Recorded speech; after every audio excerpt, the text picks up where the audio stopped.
La personne qui m'a jeté le plus fort au sol de ma vie, c'est mon père. J'étais monté sur le tapis, je m'étais fait massacrer. Donc, un vieux fou qui te tapait sur la tête avec un bâton en bois dès que tu te relevais pas tout de suite. Donc, j'avais jamais fait de judo et je faisais tomber des compétiteurs de niveau international. Et donc, du coup, je suis en combat, j'attaque, je ressors et au moment où je ressors, il me met un crochet. Boum! Là, plus de lumière. Ouais. Donc, derrière, j'ai le genou qui gonfle, l'épanchement de synovie, du sang. Et donc, du coup, j'ai le pied un peu ouvert. Et à chaque fois, je fais une luxation. Okay. J'ai le genou qui sort et qui revient. Toi, tu le sens, ça? Ouais. Beaucoup de gens veulent ta place. Beaucoup de gens sont très jaloux. J'étais l'ennemi de tout le monde. Okay. Tout le monde voulait ma peau. Il y a eu des coups bas? Ah ouais. Ah ouais. Avec les meilleurs.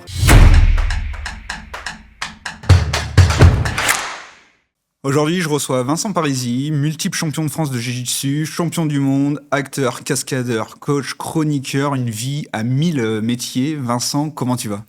Bonjour, écoute, je vais très bien. Merci de me recevoir, c'est très sympa. Avec plaisir. Est-ce que tu peux quand même te présenter en 30 secondes qui tu es, qu'est-ce que tu fais dans la vie aujourd'hui? Alors, pour savoir qui je suis, il faut savoir qui est mon père déjà et mes parents.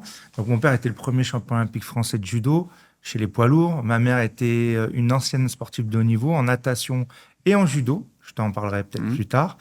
Et moi, écoute, j'ai fait à peu près 14 ans de haut niveau, 12 ans en équipe de France. Voilà, j'ai gagné 9 médailles mondiales. J'ai parcouru le monde dans mon sport. Et comme ce n'était pas un sport olympique, évidemment, je travaillais en même temps que j'étais athlète, ce qui m'a permis de développer plein d'activités pendant mes temps de repos. Et qui a fait qu'aujourd'hui, voilà, je fais de ma vie ma passion et mon travail. Super.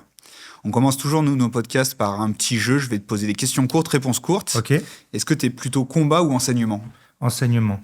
Plutôt tapis de compétition ou plateau de tournage? Plateau de tournage maintenant. Judo ou jiu-jitsu? Jiu-jitsu.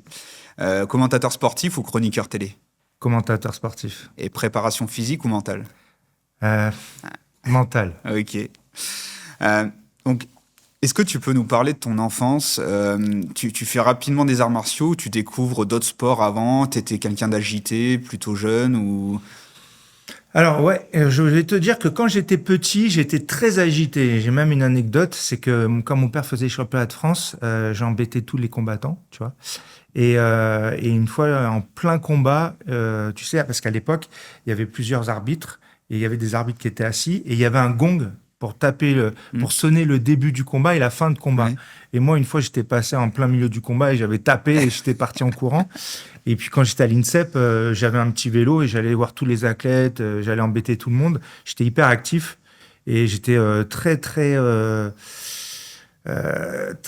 relou. Ouais, mais j'étais pas méchant, mais j'étais très relou. Ouais. J'avais besoin d'attention. Tu suivais ton père en compétition, donc dans la France entière Oui, je l'ai accompagné un petit peu partout, je pense, sauf à l'étranger, plus pendant les stages à l'étranger qu'en compétition, parce que faut pas oublier que le judo, dans les années 80, c'était pas un sport où il y avait des moyens financiers énormes. Mais oui, je l'ai accompagné un peu partout dans le monde et c'est ce qui a fait aussi... c'est ce qui m'a donné aussi l'envie de faire ce qu'il a fait. Ce que j'allais te demander, c'est t'es baigné directement là-dedans, t'as vu ça depuis tout petit, et ça t'a donné l'envie de te lancer donc toi dans les arts martiaux après. Et d'ailleurs, tu commences par le judo directement ou tu commences direct par le jiu-jitsu? En fait, si tu veux, j'ai pas eu forcément envie de faire des arts martiaux. J'avais plus envie d'être comme mon père. D'accord. C'est-à-dire que mon père est toujours tellement apprécié, admiré, parce qu'il avait un judo exceptionnel, parce qu'il avait un comportement hors norme, que le fait que... ce qu'il dégageait me donnait envie de faire comme lui. Et donc, par ce biais-là, je me suis dit, comme il fait du judo, je vais me mettre au judo. Mais je ne me suis pas mis au judo tout de suite. Je m'en suis mis au judo très tard. Mais c'est vrai que de l'avoir comme exemple... ça m'a donné envie. Mais c'est pas parce qu'il aurait fait un autre sport, j'aurais fait un autre sport, tu vois. Après, c'était dans notre ADN, le combat. Ouais. Parce que donc, ton père, c'est quand même une figure emblématique du judo. Il a été plusieurs fois médaillé olympique. Il a été plusieurs fois champion du monde. C'est le premier champion du judo français, avant David Douillet et maintenant Teddy Riner, donc dans la catégorie poids lourd. Il a un surnom qui s'appelle Angelo le Magnifique. Est-ce que... c'est un papa qui était présent quand tu étais petit ou avec toutes les compétitions quand il était dans le monde entier, tu l'as pas trop vu, comment ça se passait? Bah, tu sais, je pense que tu peux pas réussir dans la vie sans être absent. Et je pense que mon père, il a fait de son mieux. Mais quand tu es sportif de haut niveau, que tu es champion, tu peux pas être présent. Hmm. Par contre, c'est vrai que moi, j'ai un souvenir jusqu'à mes 7 ans où mon père était très présent pour moi. Après, mes parents, ils ont divorcé, donc c'était difficile. Mais j'ai un souvenir vraiment d'une grande présence de sa part. Mais si tu veux, la qualité de sa présence rattraper le manque de l'absence, quoi. Et donc, quand tes parents se séparent, c'était élevé par ta mère après Tout ou... à fait. Ok. Élevé par ma mère, parce que dans les années 80, mon père a divorcé en 84, on donnait systématiquement la garde à la mère, sans savoir qui était le père. Alors mon père, c'était une star déjà à Mm. l'époque, mais c'est vrai que à cette période-là, il venait d'arrêter sa carrière, il était en pleine reconversion professionnelle, c'était compliqué pour lui. Et donc, bon, voilà, j'ai grandi et je suis parti vivre dans le sud avec ma mère. Ok. Et quand tu étais adolescent, tu regardais les compétitions de ton père, tu t'intéressais à ce qu'il faisait en compète ou c'était compliqué, il n'y avait pas trop la télé, je sais pas. Enfin, Alors, moi, j'ai connu mon père vraiment en compétition. Comme je t'ai dit, en 84, il a arrêté sa carrière. Donc, ça veut dire que moi, jusqu'à mes 7 ans, j'ai connu mon père en compétition. Mais après, c'était terminé. C'était plus en démonstration, en gala. Après, si tu veux, la génération de mon père, et puis surtout lui, c'était un des rares athlètes qui prenait n'importe où dans le monde, sur des galas, n'importe qui en face de lui. C'est-à-dire qu'il faisait il faisait une ligne de 10 combattants. Et que ce soit un champion ou un débutant, il le prenait. Et d'accord. il les battait tous. C'était assez exceptionnel. Et mon père, je l'ai vu faire ça. Je l'ai vu faire ça sur les stages internationaux où des athlètes compétiteurs, des athlètes olympiques, mondiaux venaient s'entraîner avec lui, faire des randonnées avec lui. C'est des combats, on les Ouais. connaît. Et il les battait tous. Et tu t'es déjà retrouvé sur un tatami avec ton père, toi? Ouais, ouais. Et d'ailleurs, je peux te dire que je pense que la personne qui m'a jeté le plus fort au sol de ma vie, c'est mon père. Ok. C'est-à-dire que j'ai fait un petit truc avec Teddy Riner. Bon, il est allé souple. Je pense que lui, quand il envoie Ouais. vraiment fort. Mais si tu veux, mon père, il avait un tel timing, une telle coordination dans son mouvement et une telle technique que quand il envoyait le mouvement, putain, tu t'explosais sur le sol, quoi. Et moi, une fois, j'ai fait une démo avec mon père. Putain, il m'a planté dans le sol. J'ai jamais. En fait, si tu veux, la technique et le mouvement étaient tellement parfaits que l'impact était violent, quoi. Ok. Donc, tu sais, on apprend à tous les enfants, pour apprendre à chuter, il y a une règle qui s'applique à tous. C'est pour que l'onde de choc n'aille pas dans ton corps, il faut qu'il aille dans ton bras. Donc, Ouais. c'est pour ça qu'on tape très fort par terre. Donc, quand tu tombes, il y a un timing parfait pour taper par terre. Sauf que c'est parti tellement vite que T'as c'est pas tout eu- mon corps qui... Ouais. Mon bras, mon corps. Mais voilà, donc, ouais, non, mon père, c'était assez exceptionnel. Et oui, j'ai souvent essayé de faire des choses avec lui, mais en combat, c'était pas possible parce qu'il y avait enfin, Il y avait une il y a, différence de gabarit? il y a Non. toujours. Si tu veux, moi, je me rends compte avec le temps que à mon prime, à mon meilleur niveau, en termes de judo, j'ai eu un niveau national, voire international par rapport à certains Mhm. pays, mais j'ai jamais été en concurrence avec mon père. Il était beaucoup Ouais, trop non. fort. Même mon père, encore aujourd'hui, à son meilleur niveau, je pense qu'il n'y en a pas beaucoup qui le Ouais. battraient. Tu vois, c'est des sports où, quand tu avais quelque chose, même encore aujourd'hui, tu serais fort. Hmm. Donc, dès le départ, si tu veux, moi, j'ai jamais été en concurrence avec mon père. Parce que dès le départ, pour moi, c'était le meilleur.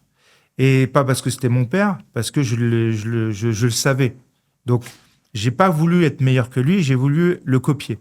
J'ai voulu lui ressembler. Donc, quand je m'entraînais, c'était pas pour être plus fort que lui, pour le battre ou pour le tuer, tu sais. Non, pas du tout. C'était pour me dire, bah, si j'arrive à me rapprocher un peu de lui, de son niveau, ça veut dire que bah, par rapport aux autres, je serais vraiment fort. Ok. Mais j'ai toujours su qu'il était meilleur que moi. Après, je suis plus complet que lui. Ok. Je fais du pied-point, je fais du sol.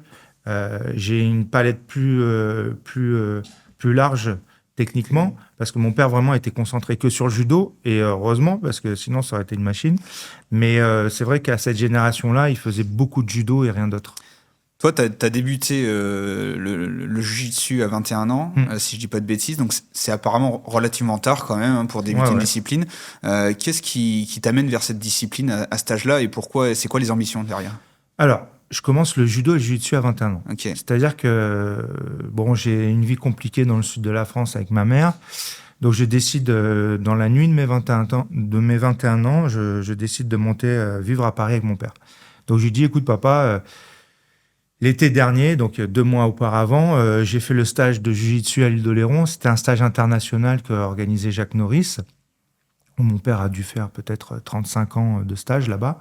Donc, tous les étés, j'allais en stage là-bas.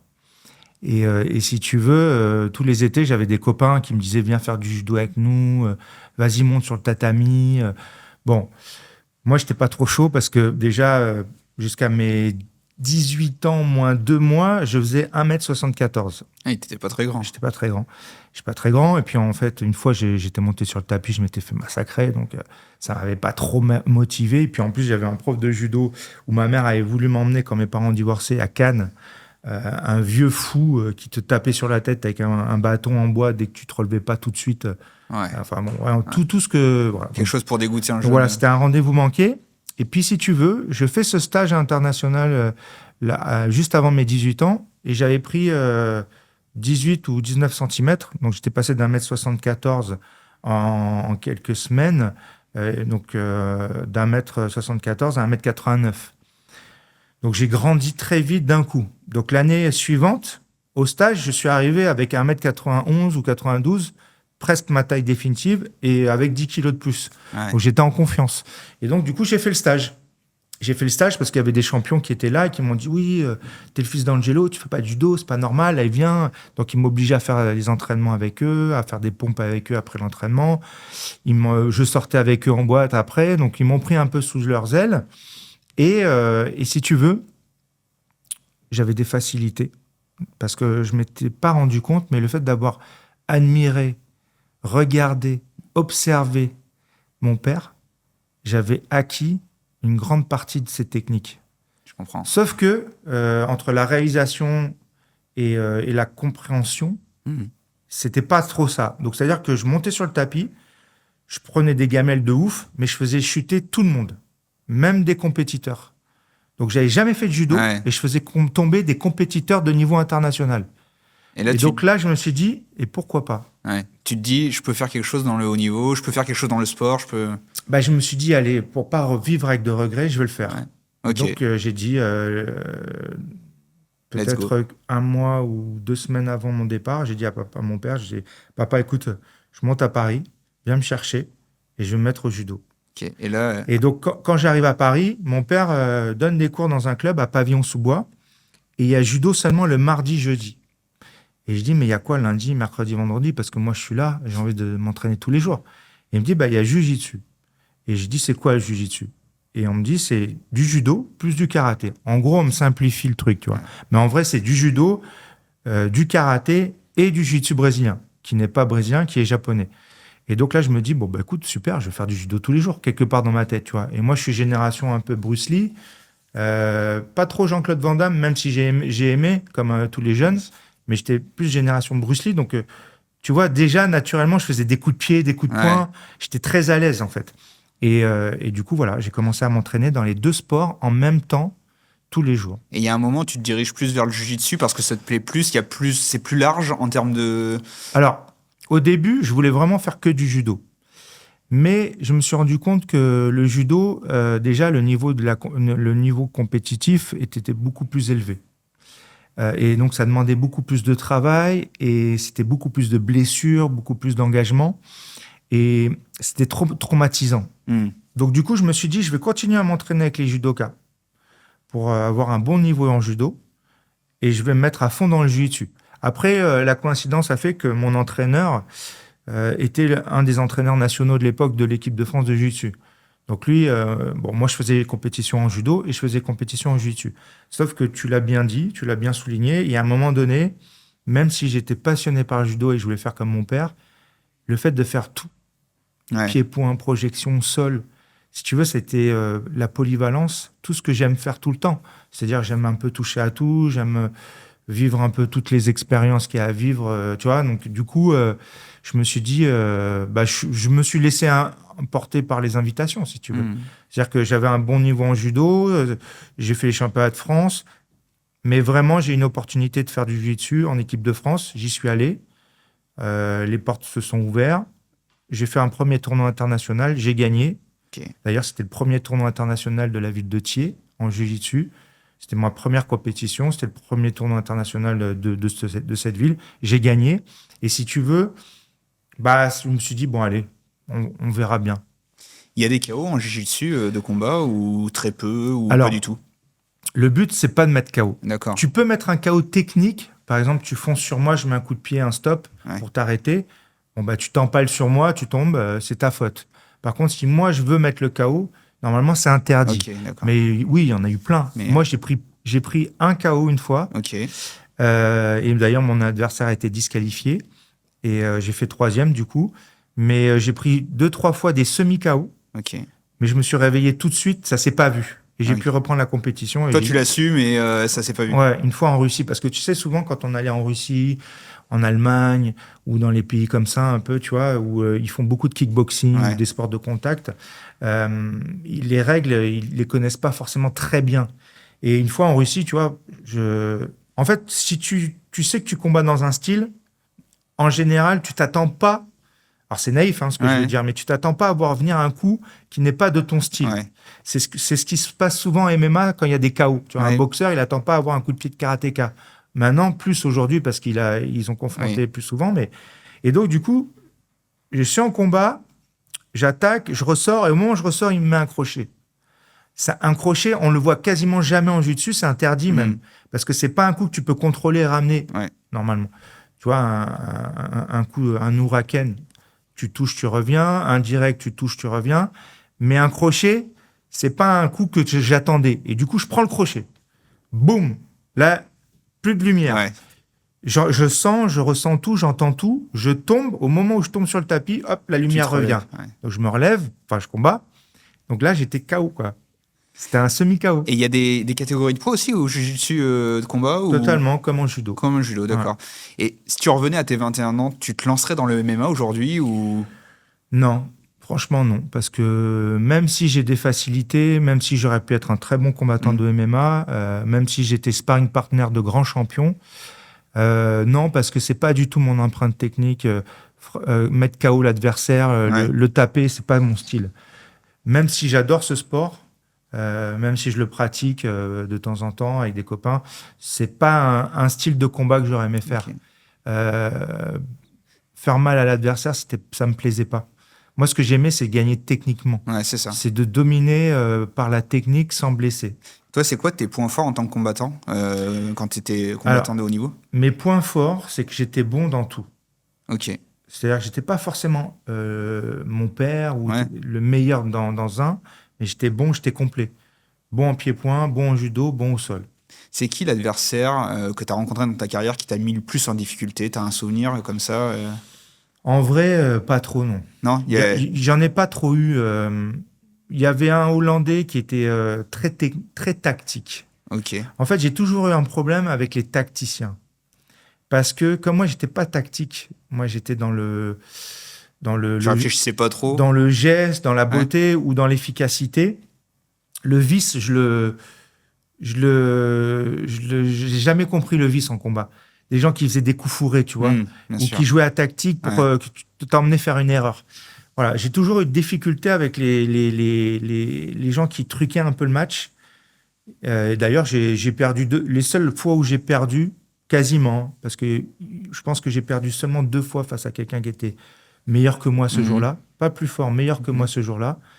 Mais sinon, les 2-3... Moi, j'ai dû perdre 5 fois dans ma vie, tu vois. Ok. Donc, les 5 fois, c'était 2 fois, j'étais pas entraîné. Ouais. Et une fois, il était vraiment meilleur que moi. Tactiquement, techniquement, j'étais encore dans l'apprentissage. Et oui, c'est les Russes, ceux qui sont malins, tu vois. Ils font des trucs que je m'attends pas. Ouais. Et du coup, en fait, j'avais moins d'expérience aussi à cette époque-là. Ça me perturbe.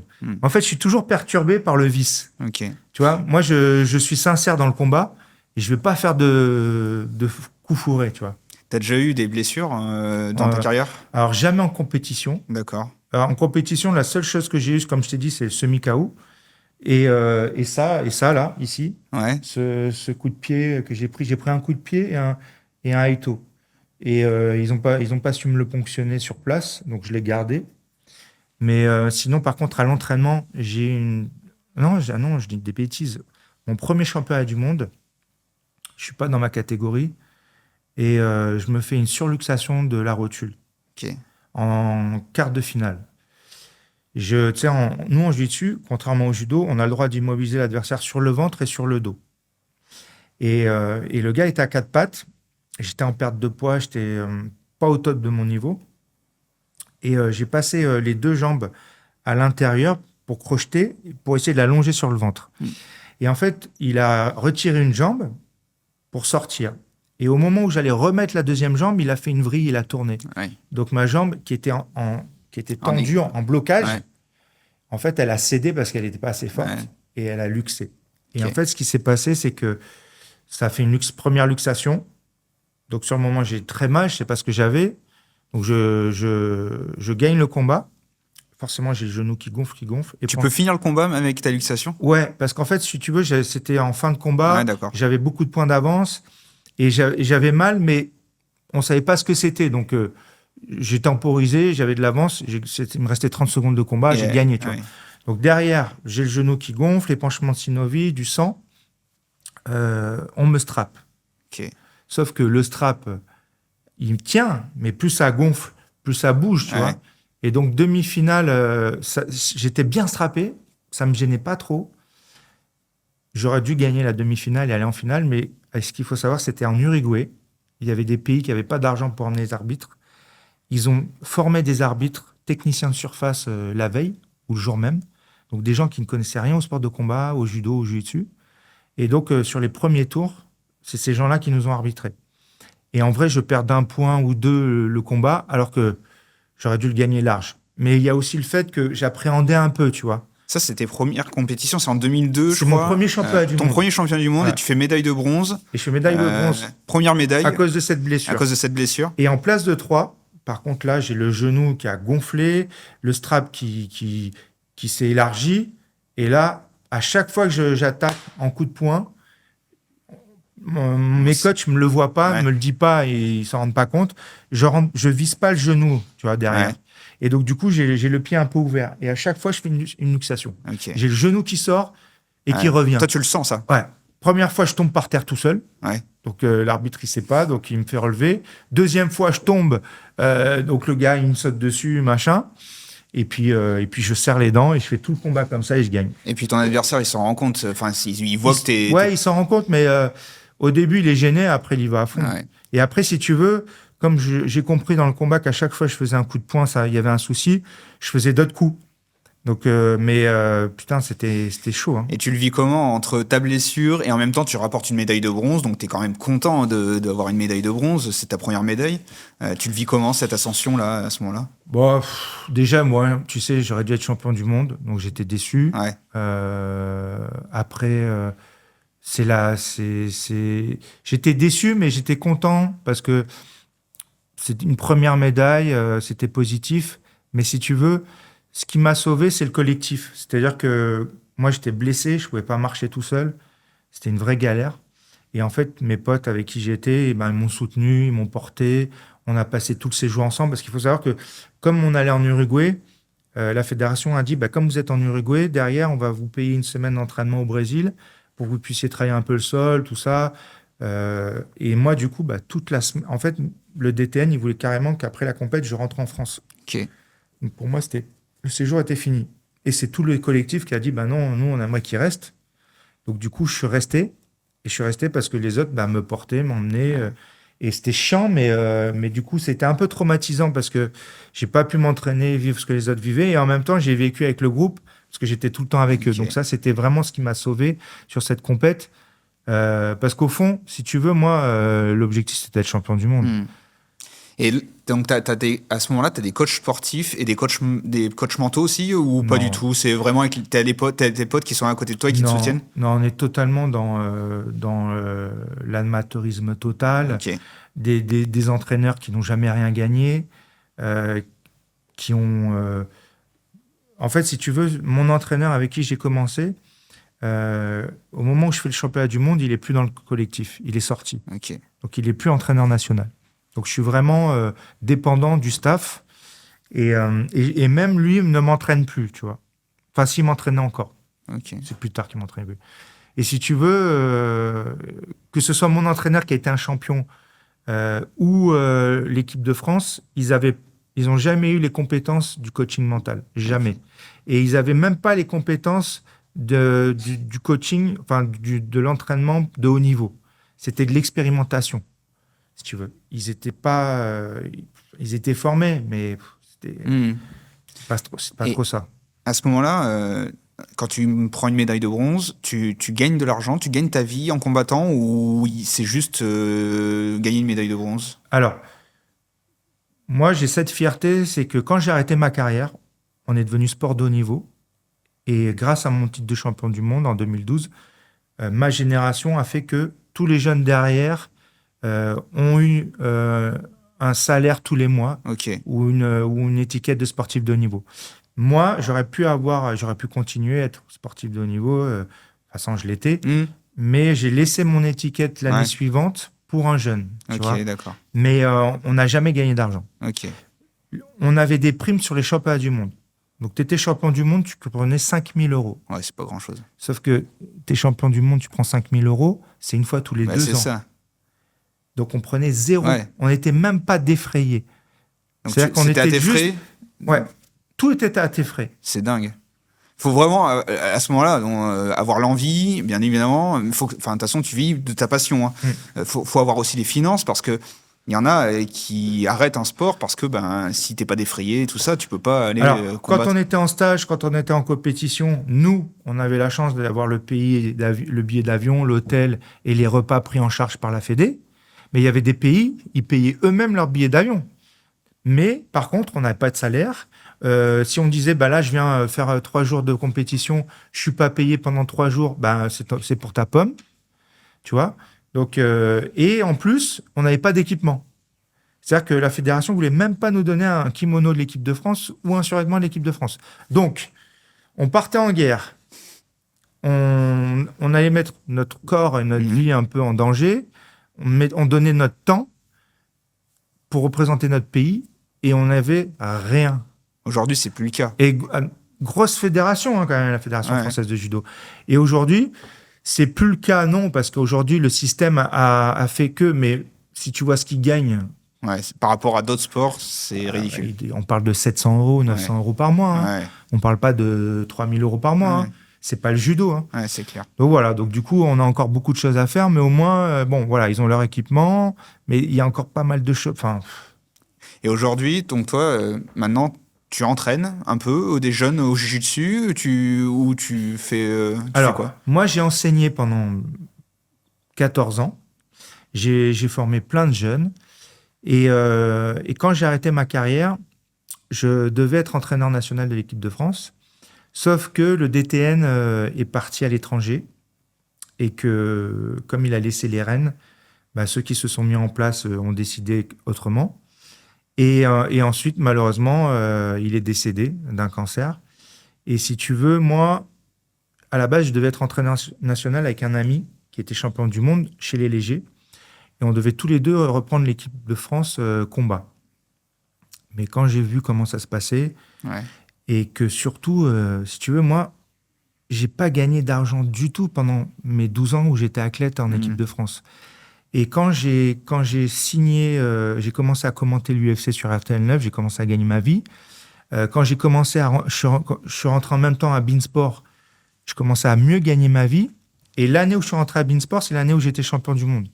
Donc du coup, les premiers mois où j'étais à Beansport, Charles Biatry m'a dit, écoute, nous, on te permet de t'entraîner et de faire les deux jusqu'à tes championnats du monde. Et après, si tu veux faire que ça, tu feras que ça. Si tu veux, comme je gagnais pas d'argent, que j'ai galéré pendant plus de 12 ans, quand j'ai commencé à gagner ma vie, j'ai dit non. Je veux pas aller dans un sport où il y a 0 à gagner, il y a 0 considération, il y a 0 reconnaissance. Je dis non. Donc, qu'est-ce qui s'est passé? Je commentais l'UFC sur RTL 9. J'étais champion du monde et je commentais tous les événements internationaux du judo. Donc, tous les combats de Teddy Riner, c'est moi qui les commentais. Okay. Donc, t'imagines bien qu'être entraîneur national dans mon sport, en plus, c'était trop de travail. Ouais, carrément. Donc, j'étais chroniqueur, j'étais commentateur et j'étais coach. Parce que, en fait, en même temps que je faisais tout ça, je développais mon business, entre guillemets, de coaching. Ouais, bien sûr. Parce que c'est ça qui m'a fait que, quand j'étais athlète, je gagnais ma vie. C'était les cours dans les clubs et mes coachings. Sinon, je gagnais pas d'argent. C'est ce que j'allais te dire, c'est quand tu es athlète, tu combats, comment tu gagnes ta vie? Donc tu gagnes ta vie en tant que coach Alors, ou avec la télé? Au début, j'étais pas à la télé quand Ouais. j'étais athlète. Donc mon père, il m'a dit, champion, pas champion, passe ton brevet d'État. Ok. Comme ça, au moins, tu as un métier dans les mains. Donc je l'écoutais et c'était la meilleure chose que j'ai faite de ma vie. Le fait d'avoir passé ce diplôme, ça m'a fait prendre conscience. Déjà, j'ai appris les techniques autrement. J'ai appris les techniques en les enseignant. Donc du coup, j'ai vu l'autre côté de la technique. Donc j'ai progressé. Et puis j'ai aimé ce côté enseigner, transmettre.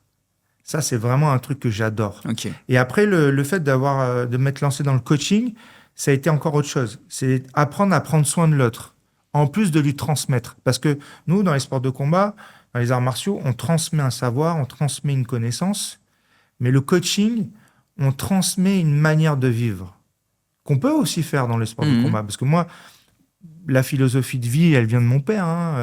Ma manière d'être, ça vient de mon père. C'est une transmission d'éducation, tu vois. Et donc, dans éducateur sportif, il y a éducation. Et moi, j'adorais ce truc de enseigner les techniques et en même temps faire passer des messages de la vie, tu vois. Ok. Sans forcément manipuler, tu vois. C'est-à-dire laisser l'ouverture d'esprit aux gens. Tu vois. Et donc, après, tu fais de la télé, sur RTL 9. Attends, je termine. Ouais. Donc, du coup, comment je gagne ma vie? Donc, grâce au brevet d'État, j'enseigne dans les clubs. Et comme j'ai un nom, et comme je suis champion, je suis un peu mieux payé que les autres. Okay. Donc voilà, ça c'est ma première émane financière. Ma deuxième émane financière, c'est je fais videur la nuit, je fais des anniversaires où je fais des bras de fer avec les gars en soirée, je fais des plans mannequinat ou des plans cinéma. Je fais de la débrouille. Et tout ça, tu le gères toi-même. Voilà. Et puis un jour, je me dis, putain, je suis à Clairefontaine, je fais la sécurité de l'équipe de France de foot, et je suis dehors, dans le froid, toute la journée, et je me dis, putain, mais je suis quand même... Enfin, c'est pas pour critiquer le métier. Le métier, il est incroyable. Il y a des gens fantastiques. Il y a aussi un peu des phénomènes. Mais je me dis, je suis quand même plus malin que ça. Je peux rester toute la journée de ma vie à faire des trucs comme ça. Alors, c'est bien pour gagner un peu d'argent quand on a besoin. Mais je me suis dit, il faut que je fasse autre chose. Et là, je me suis dit, allez, je vais me lancer dans le coaching. Et donc, au début, j'avais monsieur et madame tout le monde à des prix très attractifs. Je prenais pas cher. Et voilà. Et puis un jour, ça a fait effet de boule de neige, tu vois. Ouais. Quelqu'un était content de moi. Il a reparlé à son ami, à des amis. Des amis m'appelaient. Ils étaient contents de moi. Ils en parlaient à leur entreprise. L'entreprise me faisait venir. Et voilà. Et grâce à mon diplôme, j'ai commencé à gagner ma vie comme ça. Et les gens, ils te demandent de venir en tant que coach, par exemple en entreprise, par rapport à ta carrière de sportif ou par rapport à ta carrière de coach, on va dire. C'est le coach mental plutôt ou... Alors, c'est déjà la personnalité, le team building, en disant qu'ils veulent quelque chose où ils veulent que le courant passe entre les employés, les cadres ou les dirigeants. Et après, c'est ce que je propose. Tu vois, je propose de faire une conférence autour de mon parcours, de ma vision du sport, de ma carrière. Et ensuite, je leur fais une mise en situation. Et l'idée, c'est de leur donner toujours envie de reprendre le sport ou de faire du sport d'une manière ludique. Okay. Souvent, les gens, ils font du sport, mais en dilettante. Et il y en a, ils n'en font pas du tout.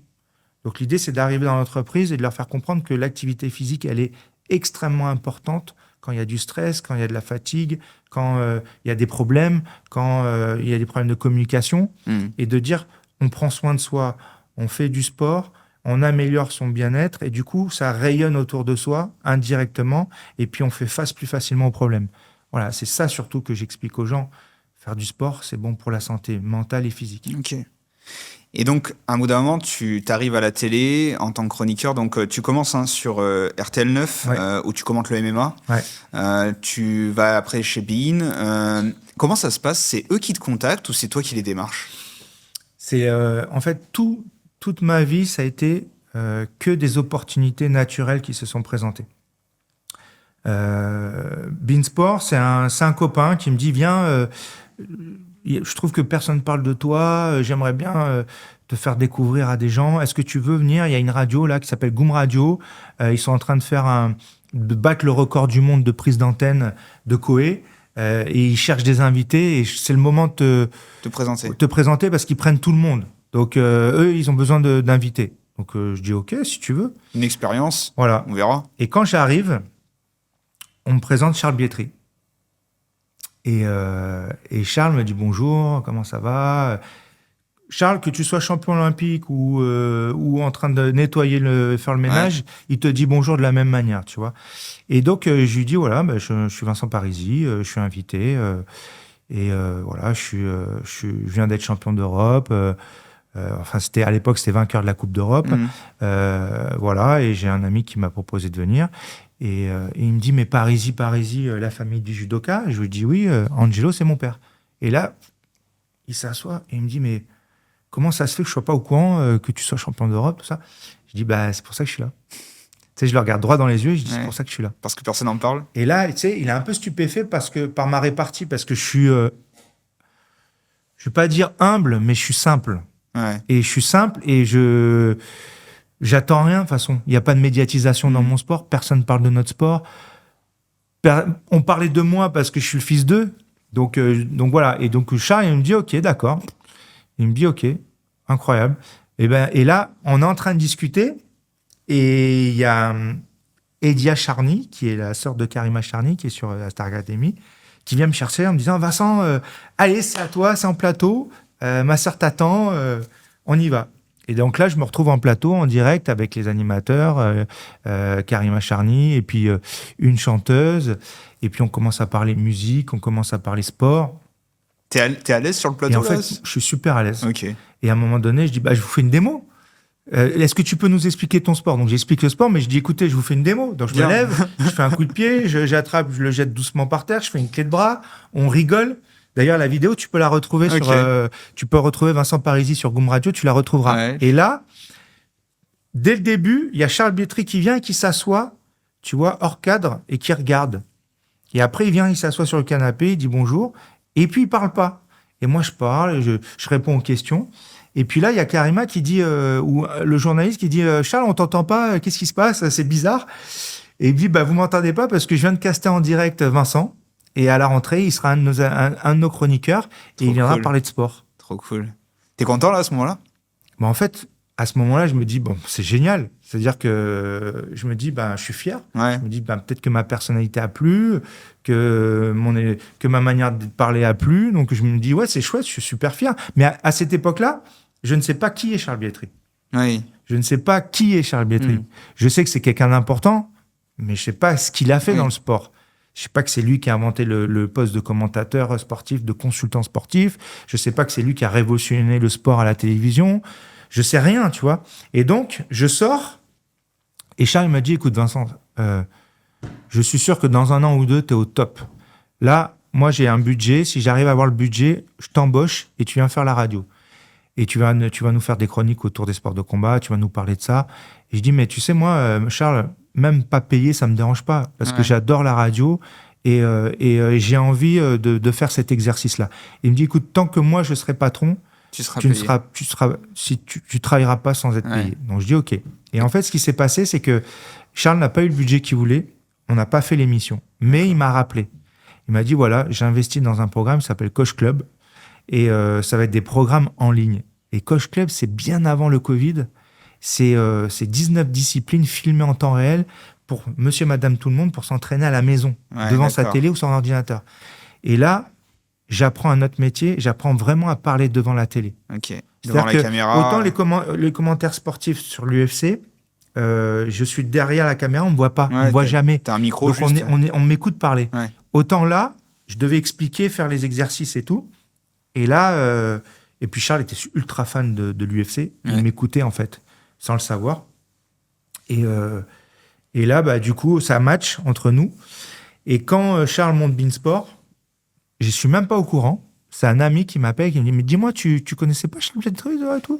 Je dis, oui, je le connais, tout à fait. Et il me dit, écoute, là, il est en train de monter, il va monter la meilleure chaîne de sport de France. Appelle-le. Et donc là, je l'ai appelé. Et il m'a Trop pris. cool. Tu fais aussi des apparitions au cinéma en tant que cascadeur, en tant qu'acteur. Donc, t'as joué dans les films comme Le Transporteur 4, Taken 3, qui sont des gros films. Comment t'es rentré dans ce monde du cinéma? Et est-ce que c'est encore par la même porte d'entrée, Charles Vietri, ou...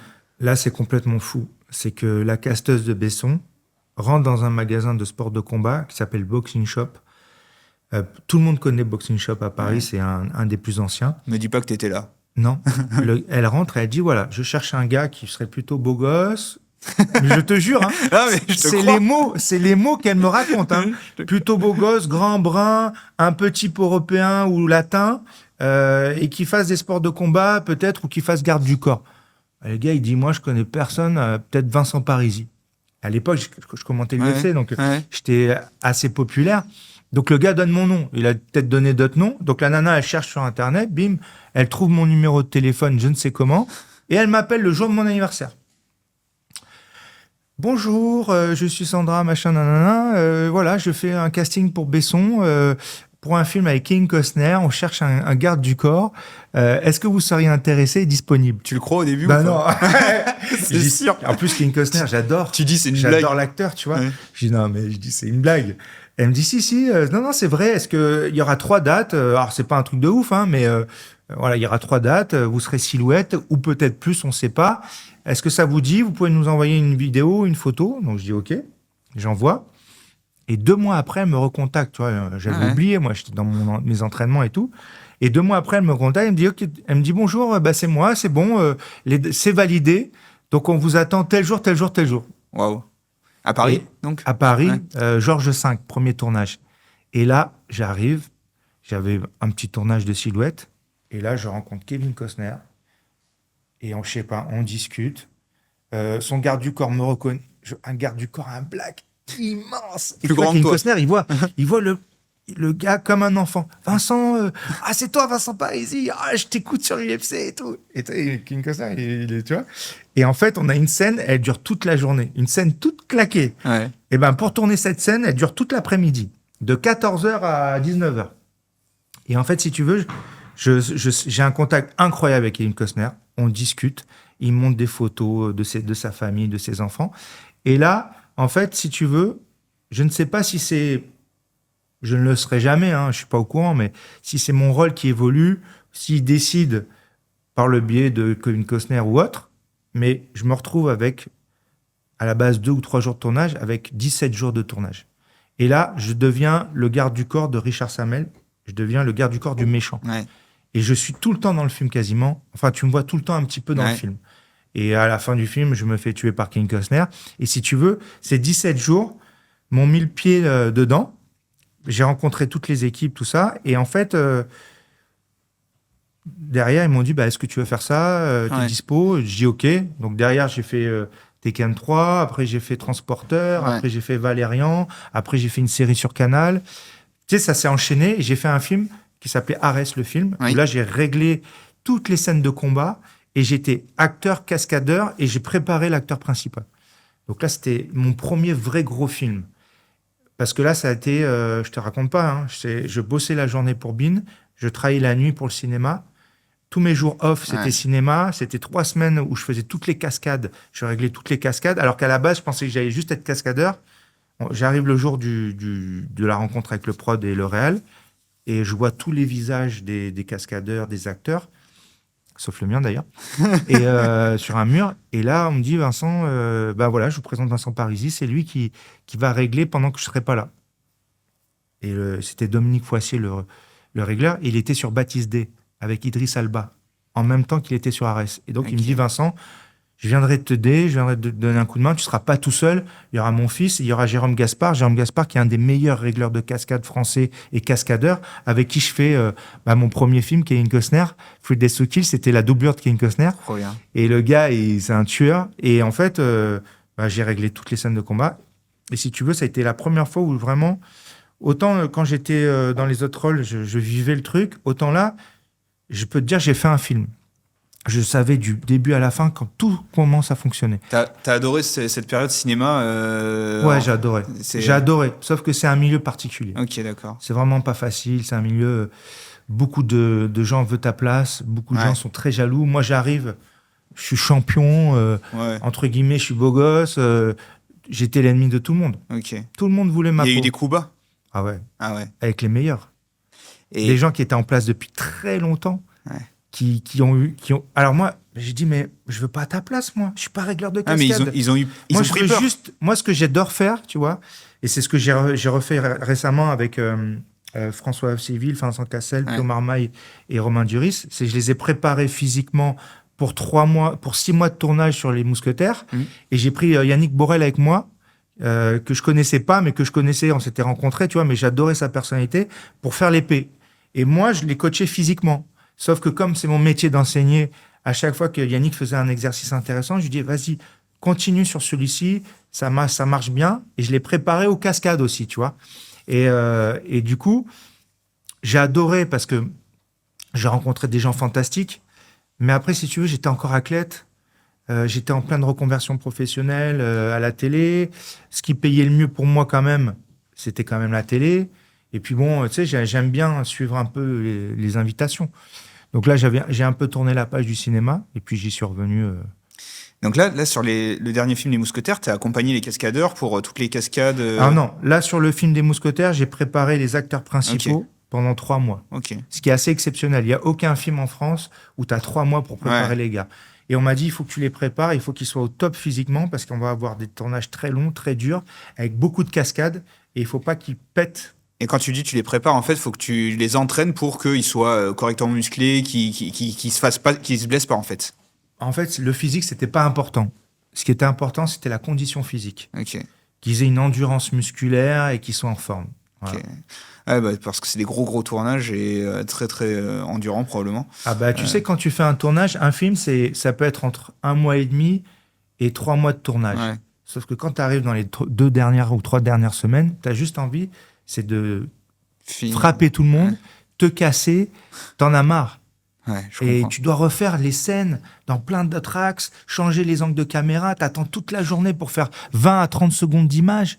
C'est dur. Hein. Non, mais c'est fou. Enfin, on se rend pas compte tant qu'on l'a pas vécu. Moi, je suis jamais rentré sur un tournage, je m'en rends pas bien compte.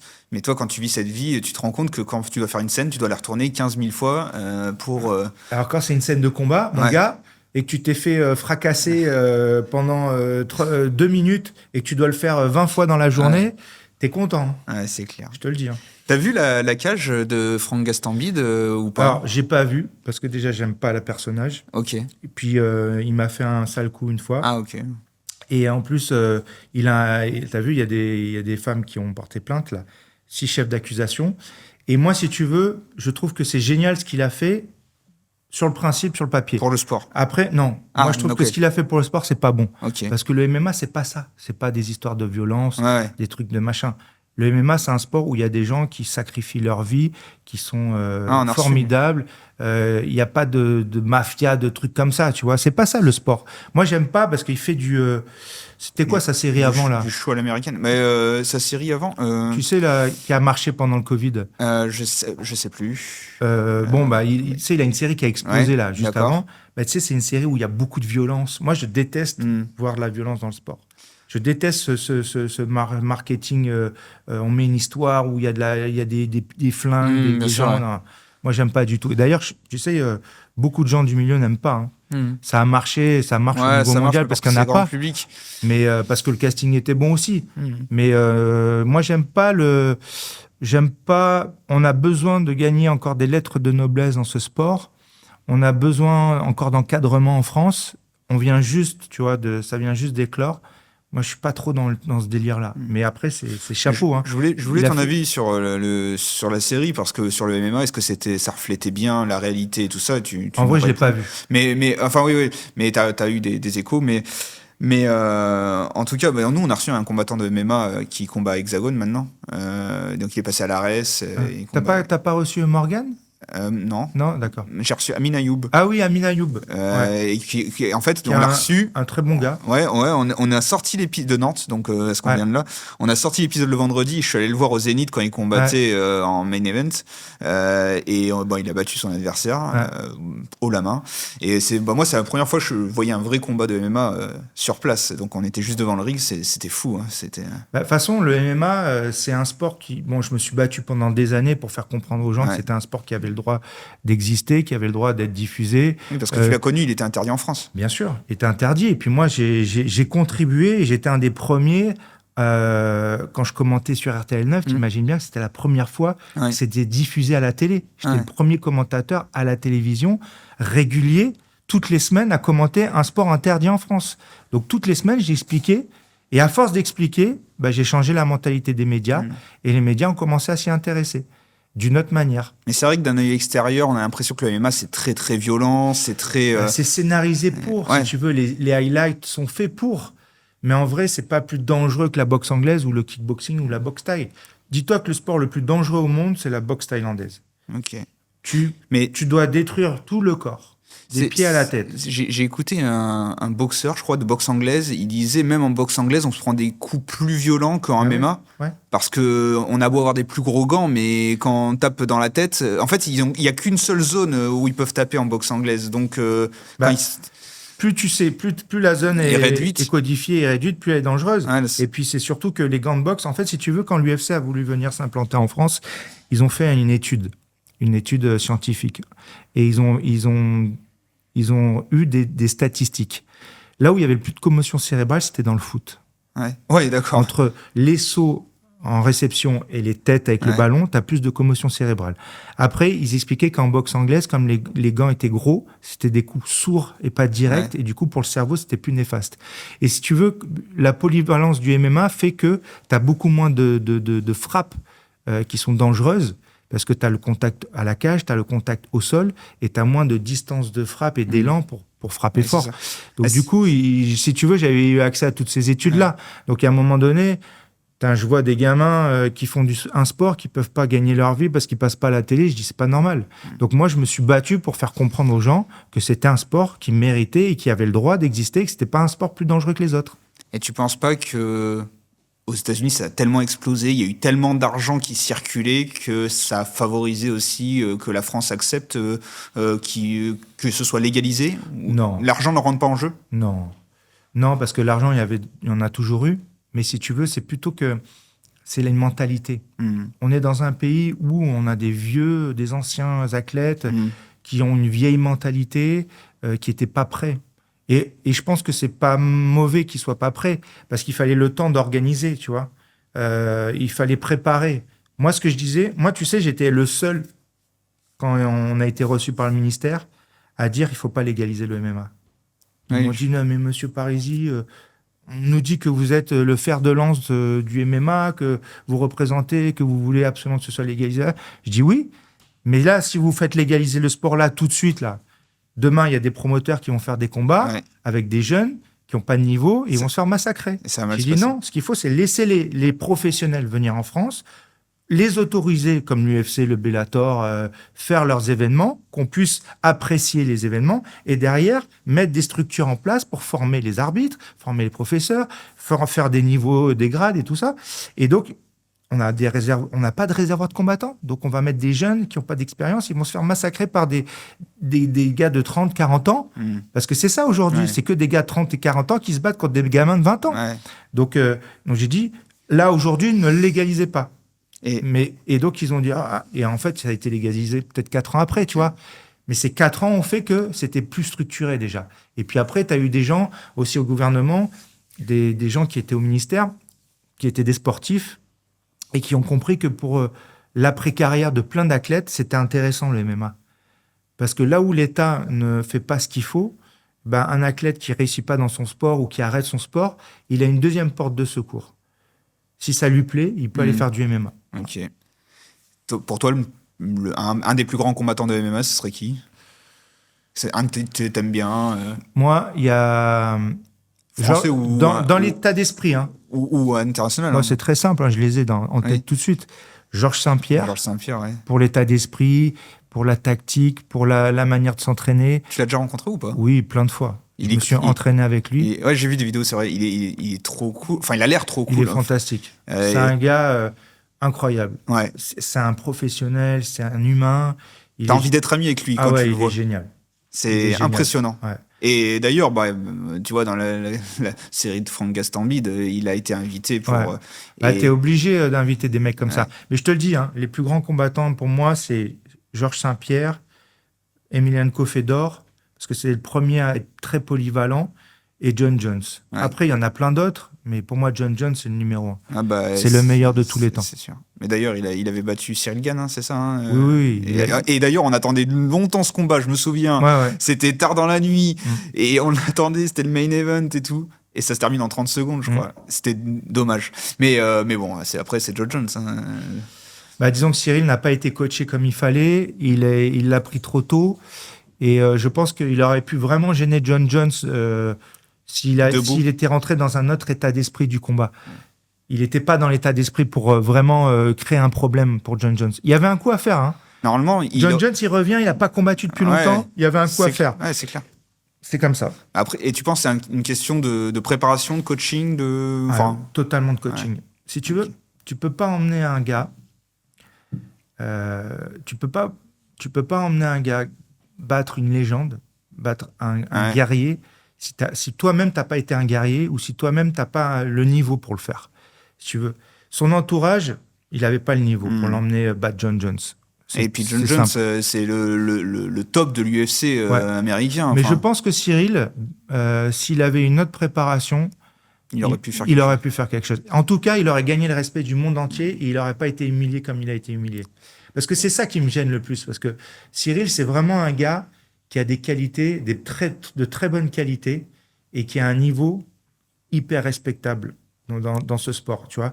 Et ce que je regrette, c'est qu'il a été jeté pour prendre des sous, en fait. Et en plus, comme tu dis, c'est un peu une humiliation, même si c'est John Jones, donc voilà. Ouais, c'est vrai que quand tu perds contre John Jones, c'est pas vraiment une humiliation, mais disons que aussi rapidement, voilà, de cette manière-là, dans le truc où tout le monde dit, si tu te fais attraper, tu te fais étrangler, tu t'es fait attraper. Il va revenir là sur un combat, Cyril Gane. Il va revenir, parce qu'il s'est, en fait, sur son dernier combat, il s'est explosé les métacarpiens du pied, et donc il avait des fractures. D'ailleurs, il est beaucoup critiqué, tout le monde disait qu'il avait perdu. Bon, il finit quand même le combat avec une triple ou quadruple fracture du pied. Donc là, il doit revenir. Et là, je sais qu'il a fait un gros travail sur sa rééducation. Après, moi, j'ai juste un petit peu peur, c'est qu'il se blesse beaucoup. Il s'est fracturé la main, il s'est fracturé le pied. J'ai peur que ça s'améliore pas, mais j'ai vu qu'il avait minci. Et ça, c'est un très bon signe. Parce que Cyril était trop lourd, à mon sens. Et le fait qu'il ait minci, c'est-à-dire qu'il va être beaucoup plus véloce, beaucoup plus rapide, plus dynamique, plus mobile. Et comme c'est un boxeur instinctif, très mobile et aérien, je pense que il va être à son meilleur niveau. Et apparemment, il commence à travailler sa lutte, c'est chouette. On suivra ça avec plaisir. Et puis, après, il tape tellement fort que c'est normal. Enfin, c'est normal. Il se fait des fractures. De toute façon, les poids lourds, il y a un tel rapport poids-puissance qu'à un moment donné, tu sais, il suffit que tu tapes au mauvais endroit, tu te pètes. Hein. Tu peux taper dans un coude et c'est tellement solide que... Pour terminer... quelques conseils à des jeunes qui aimeraient se lancer dans du sport de haut niveau de combat. Si toi, tu revenais en arrière, est-ce que tu te donnerais des conseils au jeune Vincent Qu'est-ce que tu donnerais comme conseil ? Tu sais, le meilleur conseil qu'on puisse donner, c'est 1, de toujours croire en soi. C'est ce que j'ai toujours fait. 2, quand tu fais quelque chose, bien t'entourer. Ça, c'est le plus important. Parce que quand tu es mal entouré, c'est terrible. Et il vaut mieux être seul que mal accompagné. Et ensuite, bien manger, bien dormir. Ok, super. C'est la base. Je crois, parce que on sait que tu as des contraintes horaires et tout ça, mais j'avais plein de questions à te poser et éventuellement on pourra, si on a le temps ou que je descends dans le sud, refaire un épisode où on rentrera plus dans le détail. Avec plaisir. Parce que t'as pas mal d'anecdotes à raconter aussi sur l'accompagnement que toi t'as eu avec des coachs différents. Voilà. Enfin, j'avais écouté quelques interviews de ta part. Donc, mais en tout cas, merci beaucoup de ta présence, de tout ce que tu nous as livré. C'était hyper intéressant. Moi, j'ai adoré. T'es un gars super sympathique. Donc, on est très content de t'avoir reçu sur Parlons peu, parlons passion pour parler de toute la passion que tu as vécue depuis tant d'années. Bah, je te remercie. C'est toujours agréable d'avoir la possibilité de s'exprimer sur ce qu'on a fait ou ce qu'on fait. Et j'espère que tu vas continuer à faire kiffer les gens qui te suivent et que toi, tu vas kiffer aussi. Ouais, bah nous, c'est ce qu'on essaye, de transmettre la passion de nos invités, que ce soit dans le sport, dans la cuisine, dans le cinéma, dans plein de choses. Et à chaque fois, c'est des expériences de vie différentes et on adore ça. Donc, je te remercie d'avoir pris 1 heure avec nous pour nous parler de tout ça. C'était Vincent Parisi dans Parlons peu, parlons passion. Je vous remercie de nous avoir écoutés. Vous pouvez retrouver nos épisodes sur YouTube, Spotify, Deezer et Apple Podcast. Et on ressortira un prochain épisode la semaine prochaine. Ciao!